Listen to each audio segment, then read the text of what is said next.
My sister told everyone I had dementia. The bank knew. Asterisk, she can't manage that house anymore, Linda. Last Tuesday she called me crying because she couldn't remember if she paid the electric bill. Asterisk, I was sitting at my kitchen table when I heard that. The bill was in front of me. Paid. Stamped. Filed. The house she said I couldn't manage was worth $340,000. Mine paid off in my name. That was my sister Diane talking to our cousin Linda. She'd been telling our family I had dementia for 3 weeks. Then the bank called me about a power of attorney I never signed. My name is Loretta Sinclair.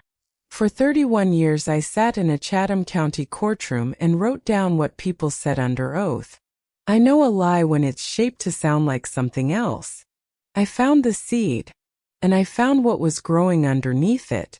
Have you ever heard a family member describe you in a way you didn't recognize? Tell me where you're watching from in the comments. I read every single one. The call came on a Sunday morning in early August. My cousin Linda, phoning from Columbia, South Carolina. Voice careful and warm in the way that tells you someone has been coached to check on you gently. She asked how I was doing. I said fine. She asked if I was sleeping all right. I said yes. Why? She said Diane had mentioned I'd been having a hard time lately. I asked what kind of hard time. Linda went quiet for a moment. Then she told me. Diane had been calling family members for the past several weeks, sharing updates, saying that I'd called her crying confused, that I wasn't sure if I'd paid my bills, that my doctor had said I shouldn't be living alone. I let her finish. No doctor said that. No doctor was ever called. In June I had a bout of vertigo, inner ear for days, a single visit to a walk-in clinic. I mentioned it to Diane in passing on the phone because she asked how I was feeling. That was the only seed. One sentence told to the wrong person. Linda repeated the phrase Diane had used with her. Asterisk, the doctor said she shouldn't be living alone. Asterisk. I thanked Linda for calling and told her I was going to look into this. I hung up and sat at that table for a while. The electric bill sat in front of me. The folder. Everything in its place. Then I did what I told her I would do. I opened my laptop and logged into Coastal Heritage's online portal. Checking. Savings. The CD account. Every balance exactly where I left it. Nothing withdrawn. Nothing moved. I closed the laptop. Before I go any further, if you want more stories about women protecting their independence from the people closest to them, subscribe to Broken Bonds. It costs nothing and it helps me keep telling them. I want to tell you that I was angry. I wasn't. Not right then. What I felt was closer to this. A piece of furniture you've walked past 1,000 times, standing on ground that is slightly uneven.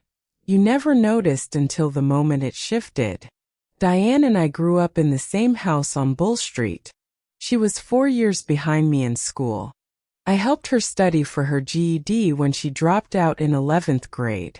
When her first husband left, she lived in my spare bedroom for 8 months.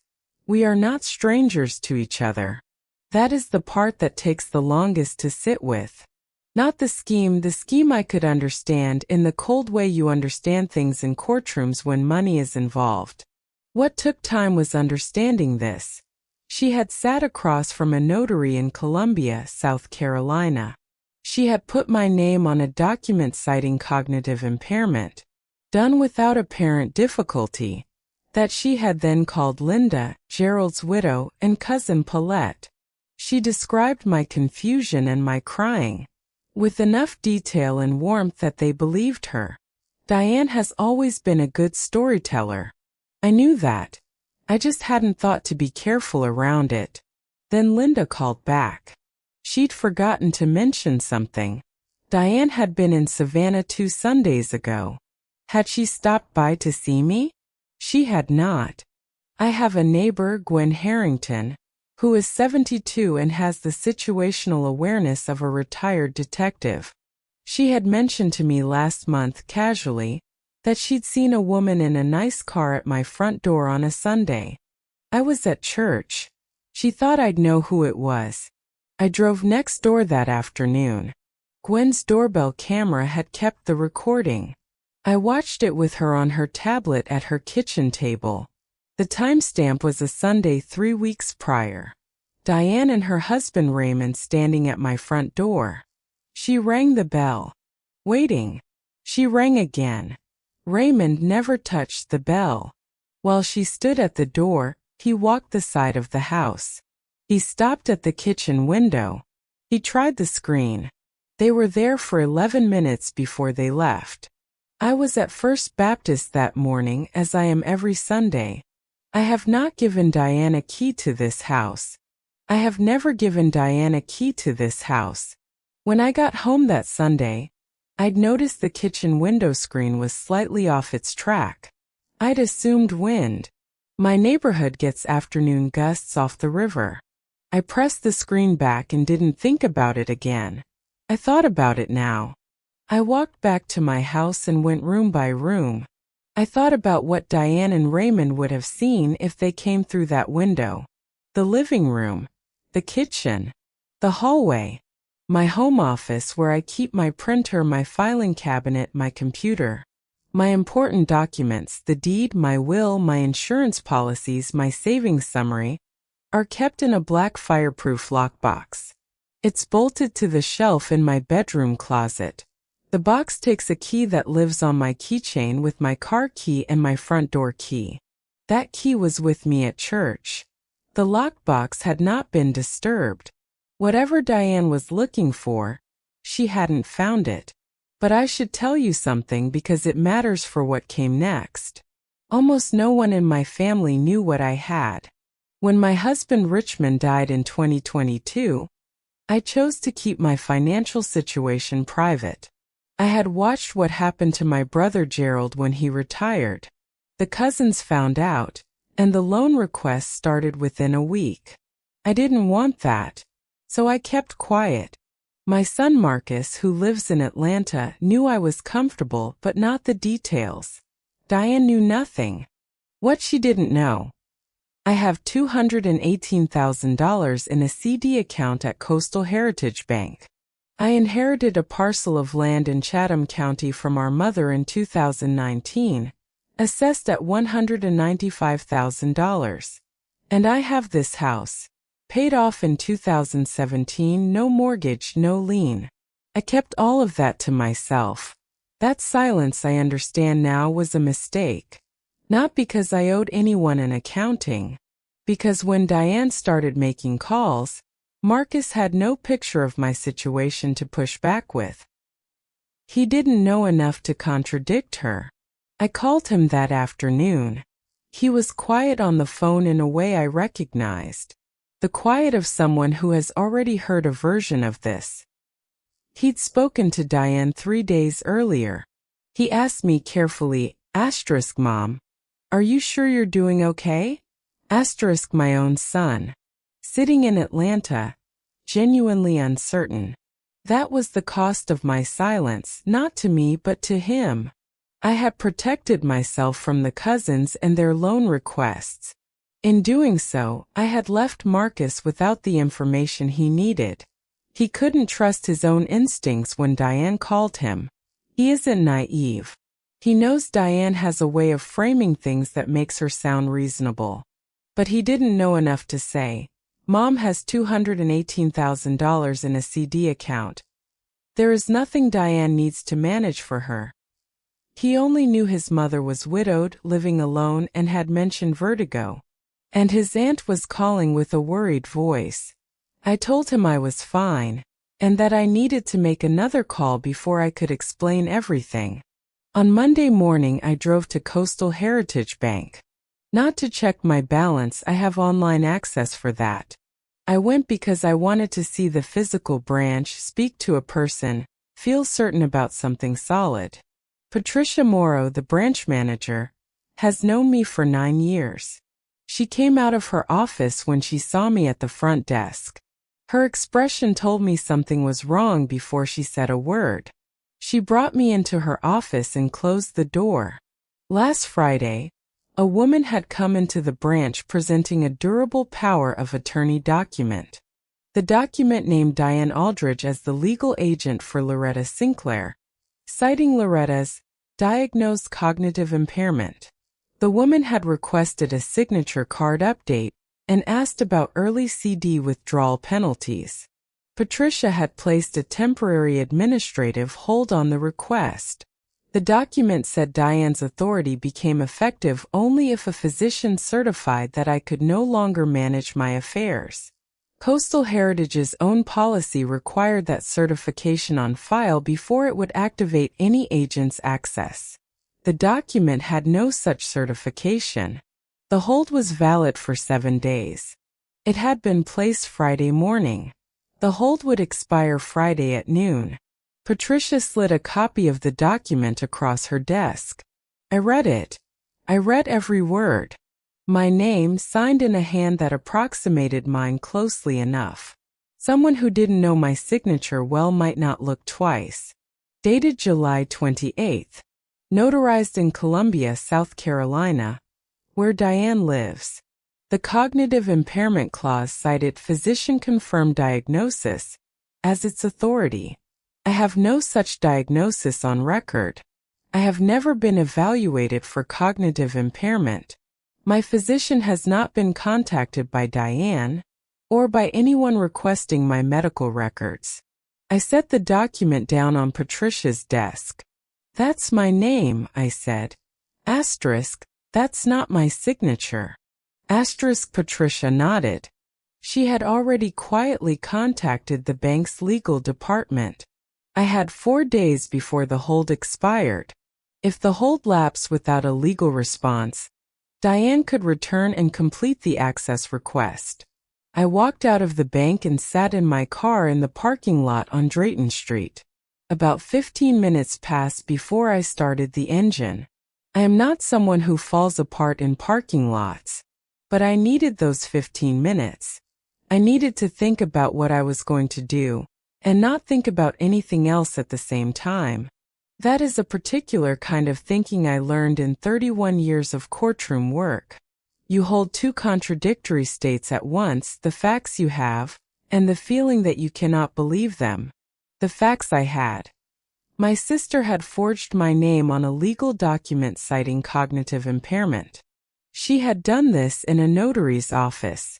That meant she had planned far enough in advance to find a notary who would witness a document whose subject was not present. And she had built a 3-week campaign of phone calls to our family. The goal: a picture of me that would make a conservatorship petition plausible when it arrived. The feeling I could not reconcile. She is my sister. She sat next to me at our mother's burial. She borrowed my good black coat for her second wedding. I started the engine. I drove home. I sat at the kitchen table. Then I did something I had not done in 3 weeks of this. Not since the first call from Linda. Not since the window screen. Not since all of it. I called Diane. 1 call. I kept my voice level. I am a court reporter. I have sat in rooms where people were in the worst moments of their lives.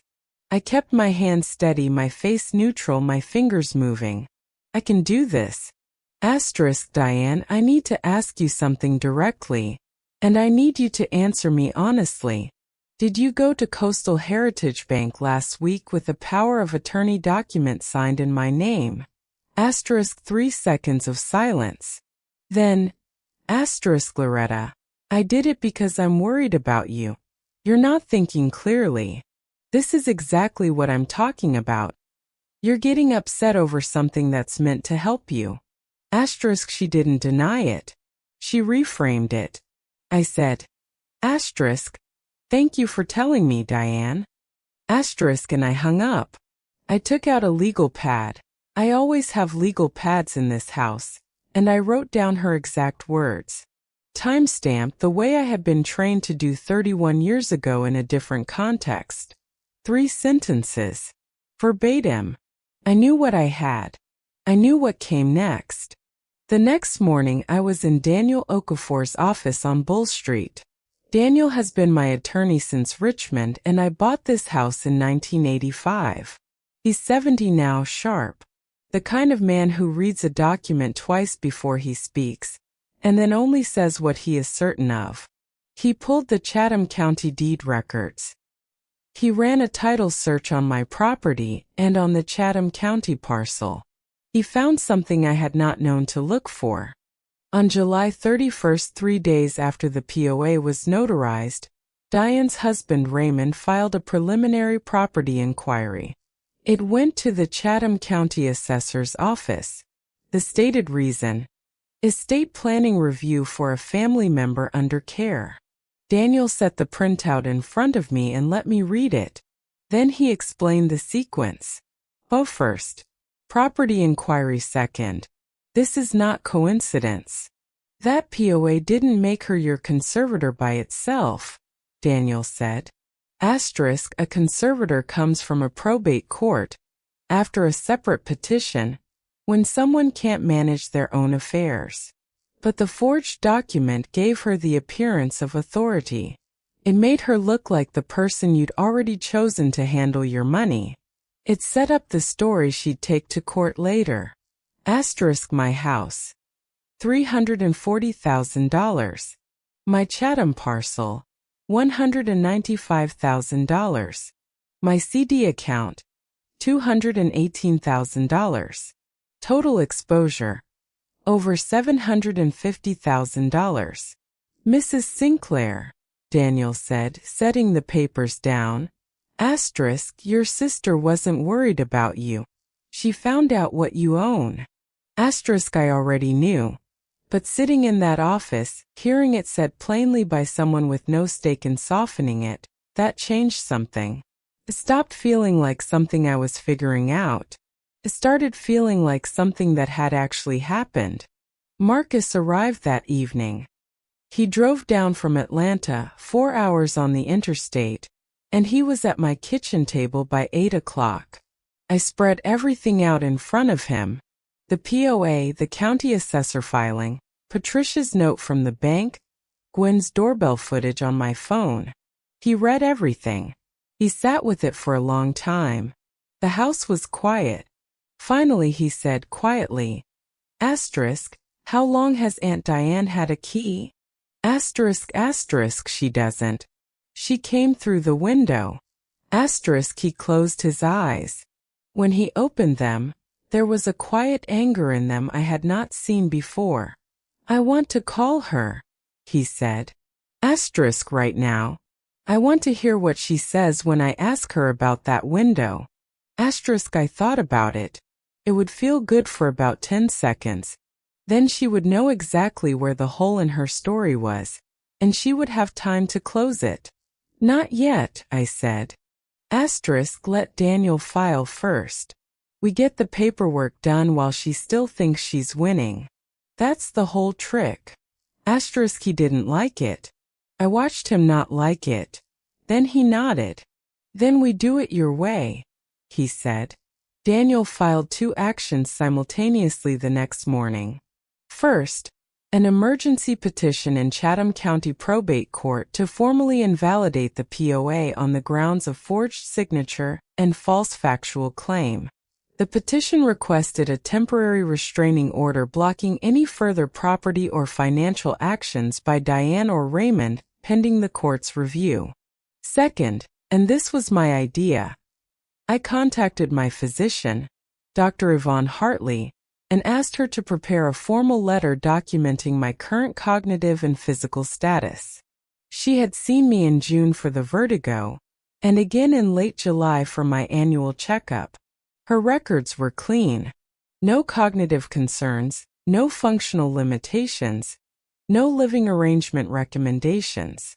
The letter she prepared was 2 paragraphs and it was thorough. That afternoon Patricia called me. With the injunction filed, the bank's legal team had placed my account under a protective administrative flag. No access without a court order. The Friday deadline didn't matter anymore. Then 3 days later it got complicated. Raymond had hired a lawyer in Columbia. That lawyer filed a response to Daniel's petition, and it was not the kind of response you ignore.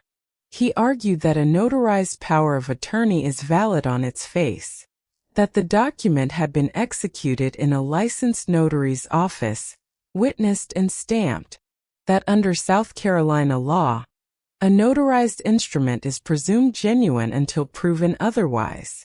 And then he asked the judge to do the one thing I had been dreading since the day I read my own signature. He asked the court to order a full competency evaluation of me before it ruled on anything. I want to tell you I was not afraid. I was. Not because I doubted what Dr. Hartley's records would show. I knew they were clean. I was afraid because the word itself was the weapon. My sister had spent 3 weeks telling our family that word. Evaluation. Incapacity. A woman alone who cannot manage her own life. A court-ordered evaluation, even one I would pass, would hand that word another month of life. It would make the question real. Daniel did not argue about it. He simply had the notary's office in Columbia send the original journal page. South Carolina doesn't require a notary to keep a journal, but this one had kept one anyway. The entry for that day showed my name, in Diane's handwriting, with a driver's license number that was not mine. There was no signature of mine in that journal at all. A notarized document whose own record says the signer never appeared before the notary. That presumption of validity was gone in the time it took the judge to read one page. The request for the evaluation was denied. I wrote one email to the family. I sent it to the same cousins and aunts and family members Diane had been calling for 3 weeks. It was 8 sentences. I attached 2 documents, Dr. Hartley's letter, and a 1-sentence summary from Daniel's office. It noted that a legal proceeding regarding a forged power of attorney had been filed in Chatham County probate court. I did not call Diane a liar in that email. I did not outline the scheme or the sequence or the $750,000 in assets. I wrote, I'm writing to let the family know that I am well. I have been assessed by my physician within the last 30 days and have no cognitive concerns on record. I wanted you to hear this from me directly. That was it. Diane called me 4 times that evening. I let all 4 calls go to voicemail and listened to the first one. She was crying. She said she only wanted to help. She said Raymond had pushed the idea, that he'd seen an opportunity and convinced her, that it went too far. There was probably some truth in that. Raymond has always thought about money the way some men think about weather. It happens to other people unless you manage it carefully. I want to be fair about one thing because it matters. After Richmond died in 2022, I did pull back. I stopped answering the phone as quickly. I stopped going to the family gatherings unless I had to. I had my reasons. I was grieving, and some part of me preferred my own house. But Diane noticed that change. She was right that I had become harder to reach. Where she went wrong was deciding that meant I was losing my mind, and then building a document around that decision. She saw a real thing and she used it for the wrong purpose. But I have been in enough courtrooms to know the difference. There is someone who got pulled in over their head, and someone who signed a document. Diane signed the document. She drove to Columbia and sat across from a notary and signed it. Raymond didn't hold her hand. A few days later, Cousin Linda called. She said the family had been talking. She said everyone understood now. She paused for a moment, and then she said something I have thought about since. She told us you were scared, Linda said. You didn't sound scared at all, Loretta. The Chatham County Probate Court declared the POA void within 10 days of Daniel's filing. The court's notation on record cited fraudulent execution and material misrepresentation of the subject's medical status. That notation is public record. Diane and Raymond were not charged criminally. Daniel explained the options: wire fraud, forgery, elder financial exploitation. It was possible. It would take 3 years minimum. It would cost money I didn't want to spend on them. It would pull Marcus into a public process. It would require him to testify about family matters in a Chatham County courtroom. Marcus sat through that meeting without saying anything. On the drive back from Daniel's office, he asked me one question. Mom, do you want me to say yes? If Daniel calls me to the stand, I'll do it. I just need you to tell me it's what you want. That was the moment I knew I wasn't going to pursue it. Not because of the money. Not because of the years. Because he was willing to take that weight for me, and I was not willing to hand it to him. I decided not to pursue it. Not because I forgave them. That is a different thing entirely, and I haven't gotten there yet. But because spending 3 more years on this would give them 3 more years of occupying space in my life. I didn't want to give them that. I changed the locks. I replaced the window screen and had a new deadbolt installed on the back door. I had the locks rekeyed. My house is mine again in every sense. What I lost was this: the version of my sister I had believed existed. Not the woman who became calculating when she thought there was money available. I think that woman existed before any of this. What I lost was the sister I thought I had. The one who came to Richmond's funeral. Who sat next to me at our mother's service. Who called on my birthday every year, sometimes late, always with an excuse, but she called. Setting down that version of her was not dramatic. It happened quietly, the way grief often does. I was in my living room one evening after Marcus drove back to Atlanta. I sat down again. The house was quiet. A few mornings later, I was at the kitchen table with my coffee. I looked at the discharge paper from Coastal Urgent Care from June. The vertigo visit.